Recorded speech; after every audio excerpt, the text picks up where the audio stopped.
All right, it's September 24th. I want to have one little final tip for you regarding your stories. It's not something that's a new assignment, it's just another thing to think about.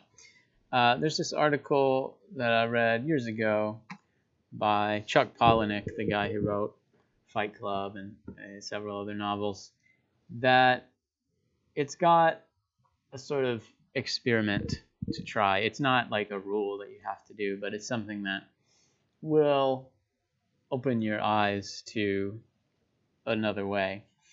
And he says, don't worry about thought verbs. If you're going to say a character thinks, a character notices, a character understands, a character wants and desires, that kind of stuff, well, you're telling what's in their head. Instead, give us the external evidence of that. Sort of, if you're watching a movie, you get it from the actor's face and the color and the music and other things. We can see what they're noticing and caring about, but you don't actually just say it unless there's a narrator who says, I loved her or something. Now, for example, he's got Kinney wondered if Monica didn't like him going out at night. That's fine, but if you say, the mornings after Kinney had stayed out beyond the last bus until he'd had to bum a ride or pay for a cab and got home to find Monica faking sleep. Faking because she never slept that quiet. Those mornings she'd only put her own cup of coffee in the microwave, never his. This one gives us all kinds of details of like, oh, well, now we know she's mad. She's hiding that she's mad, but in a way that's obvious, so she knows that he knows, and she knows that he's feeling the cold shoulder. And we get images of like pretending to sleep and not giving him the cup of coffee. It's the same thing. You know, you could like summarize that as Kinney wondered if Monica didn't like him going out at night.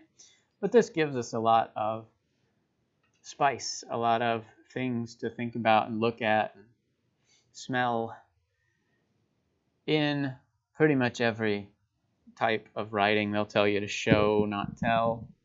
And this is one example of that, okay? I'm not saying it's a rule. I'm not saying you have to go and delete all these words from your writing, but it's a good thing to think about. And often when I have commented on some people's stories, I'll say stuff like, hey, don't just summarize what's happening, or don't just summarize what the character thinks, but give us like a scene, give us a moment with something happens and somebody's eyes turn and somebody stops and says something. The idea is not only for these verbs. You could say, for example, somebody is tall, and that's a perfectly fine sentence. You could say, Bob is tall. Or you could say, Bob hit his head on the door when he walked in. And that's a moment, it's an image, it's a thing to notice, and when we see that, we'll know that he's tall. Or we'll know that it's an especially small door. Maybe he's visiting hobbits or something.